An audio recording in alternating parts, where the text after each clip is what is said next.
Hello everyone, welcome back again to my YouTube channel. आज daily की तरह हम आपके लिए लेकर आए हैं वोकैब का। आज हमारा 20वां दिन है। 19 वीडियो ऑलरेडी हम अपलोड कर चुके हैं। अगर आपने नहीं देखा है, 19 वोकैबुलरी लेसन यानी कि कम से कम 1000 शब्द हमने अब ऑलरेडी आपको बता चुके हैं। अगर आपने वीडियो नहीं देखा तो प्लीज़ चैनल पर जाके देख लीजिए और चैनल को सब्सक्राइब करना ना भूलें।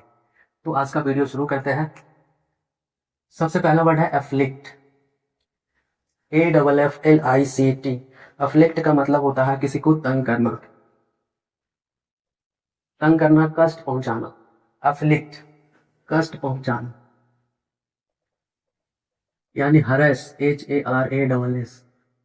हरेस करते हैं किसी को, इसका मतलब उसे अफ्लिक्ट कर रहे हैं, तंग कर रहे हैं, कष्ट पहुंचा रहे हैं। तो दोनों एक दूसरे के सेम मीनिंग वर्ड हो गए, सिनोनिम। कंफर्म मीन्स होता है पक्का करना, यानी कि अप्रूव। कंफर्म हो गया मतलब पक्का हो गया, फाइनल हो गया। नंबर 3 में कन्फर्म है, FORM। कन्फर्म का मतलब होता है आज्ञा मानना, जो कहा गया वो करना। और कंप्लाई इसका सिनोनिम है। कंप्लाई का मतलब आज्ञा मानना, नियम के अनुसार काम करना। नंबर 4 है हॉरिजॉन्टल। हॉरिजॉन्टल इसको बोलते हैं, परपेंडिकुलर इसको बोलते हैं जो ऐसे 90 डिग्री पे होता है, और क्षैतिज के समांतर जो होता है उसको हॉरिजॉन्टल कहते हैं। क्षैतिज के समांतर, हॉरिजॉन्टल, क्षैतिज के समांतर। जैसे पृथ्वी को अगर हम ऐसे मानेंगे तो ये क्या होगा, हॉरिजॉन्टल होगा, ये सब हॉरिजॉन्टल होगा, और ये सब वर्टिकल हो जाए, इसको लंबवत कहते हैं। और ये जो ऐसे ऐसे है पड़ी हुई, तो ये हॉरिजॉन्टल है। तो हॉरिजॉन्टल का मतलब आप समझिए जो क्षैतिज के समानांतर है।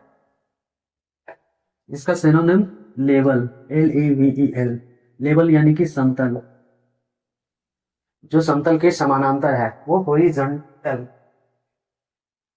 नंबर 5 है इम्प्लाई। इम्प्लाई का मतलब होता है संकेत देना, संकेत देना। इम्प्लाई, अर्थ होना, यानी मीन, MEAN। जैसे मैथ में लिखते हैं इट इम्प्लाइज, मतलब इट मीन्स, वही वाला इम्प्लाई है यहाँ पे। इम्प्लाई मीन संकेत देना, अर्थ होना, मीन।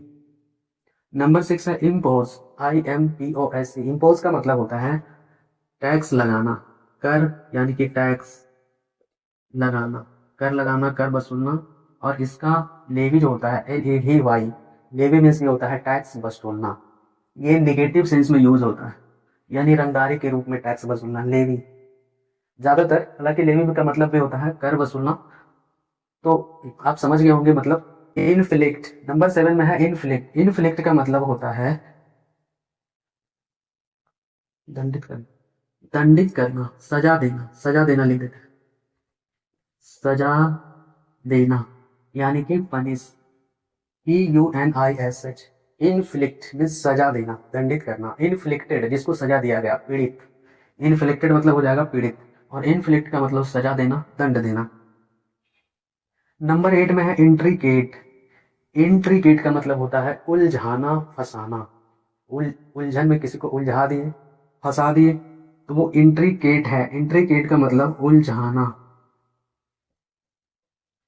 फंसाना, यानी कि मैटर को इंट्रिकेट कर दिए, कॉम्प्लिकेट कर दिए, COMPLICATE। कॉम्प्लिकेट और जटिल बना दिए, तो वही है इंट्रिकेट। और कॉम्प्लिकेट दोनों एक दूसरे के सिनोनिम है। इंट्रिकेट मीन्स उलझाना, फंसाना, कॉम्प्लिकेट मीन्स जटिल बनाना। जटिल बन गया मतलब वो और उलझ गया। नंबर 9 में है लैप्स, LAPSE। लैप्स का मतलब होता है मिस्टेक, गलती, मिस्टेक, MISTAKE, मिस्टेक। यहाँ पे ध्यान दीजिएगा, एक होता है इलैप्स, ELAPSE। इलैप्स का मतलब होता है समय गुजरना, जैसे टाइम इलैप्स हो गया यानी गुजर गया। तो ELAPSE, इलैप्स का मतलब समय गुजरना, और लैप्स, LAPSE, लैप्स मीन्स गलती, मिस्टेक। जब समय गुजरना का सेंस होगा यानी कि पास टाइम, समय का गुजरना।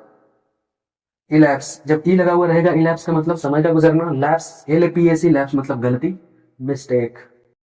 3 नंबर वर्ड है ल्यूमिनस। ल्यूमिनस का मतलब होता है प्रकाशमान, दीप्तिमान, चमकदार। ल्यूमिनस चमकदार, यानी इसका सिनोनिम हो जाएगा ब्राइट, BRIGHT।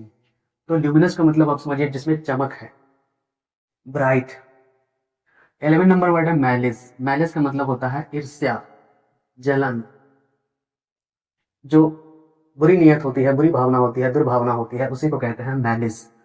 इसका सिनोनिम होता है स्पाइट, SPIT, ईर्ष्या, देश, घृणा। 12 नंबर है देखिए मार्शल, MARTIAL, यहाँ पे है मैरिटल, MARITAL।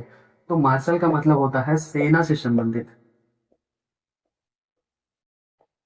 मतलब सेना ने पूरे एरिया को अपने अंडर में ले लिया, अपने कंट्रोल में ले लिया, मार्शल लॉ लग गया, कानून का राज स्थापित हो गया, सेना के पास सारा पावर चला गया, तो वहां पे होता है वो मार्शल, MARTIAL। और MARITAL मैरिटल का मतलब होता है विवाह से संबंधित, मैरिज से संबंधित, विवाह से संबंधित, विवाह जीवन से संबंधित, विवाह जीवन से, वैवाहिक जीवन से लिख देते हैं यहाँ पे, वैवाहिक जीवन से संबंधित, मतलब शादीशुदा जिंदगी के में जो कुछ भी होगा उससे संबंधित चीजें वो मैरिटल होगा। मैरिटल रिलेशनशिप यानी कि शादी के बाद के जो संबंध होंगे वो मैरिटल रिलेशनशिप कहलाएंगे, वैवाहिक जीवन से संबंधित। और भी कई सारे वर्ड बनेंगे उससे, मैरिटल अफेयर्स, मैरिटल रिलेशनशिप। तो ये मैरिटल जो होगा वो वैवाहिक जीवन से संबंधित होगा। 14 नंबर है ओवरहेलमिंग। ओवर का मतलब ज्यादा, ओवरहेलमिंग का मतलब होता है सामान्य से ज्यादा, और ये पॉजिटिव वर्ड है। ओवरहेलमिंग का मतलब होता है सामान्य से अधिक, एक्सेसिव, EXCESSIVE, एक्सेसिव। ओवरहेलमिंग परफॉर्मेंस बोलते हैं जिसे, मतलब कोई किसी ने बहुत अच्छा प्रदर्शन दिया है जैसा किसी और ने नहीं दिया है, तो उसी को कहते हैं ओवरहेलमिंग। एक्सेसिव इसके सिनोनिम में लिखे हैं क्योंकि एक्सेसिव का मतलब होता है ज्यादा, सामान्य से अधिक है, जितनी जरूरत थी, आवश्यकता थी, उससे भी अधिक है, और वो पॉजिटिव वे में ले रहे हैं। 15 नंबर वर्ड है फेनोमेनन। फेनोमेनन का मतलब होता है घटना, कोई घटना घट गई, वहां ओ वाला इंसिडेंट, INCIDENT। इंसिडेंट का मतलब हुआ कि कोई घटना घट गई, वो वाला। घटना मतलब कम होना नहीं है यहाँ पे। 16 नंबर वर्ड है प्रेजुडिस। प्रेजुडिस का मतलब होता है पक्षपात करना, किसी एक पक्ष लेना। तो पक्षपात करना इसका मीनिंग होता है, यानी कि बायस होना, BIAS। तो प्रेजुडिस और बायस जो है सिनोनिम हो गए। दोनों का मीनिंग होता है पक्षपात करना, किसी एक पक्ष में अपना ज्यादा झुकाव रखना। 17 में है सरमाइश, SURMISE। सरमाइश का मतलब होता है अनुमान लगाना, अनुमान लगाना, सरमाइश।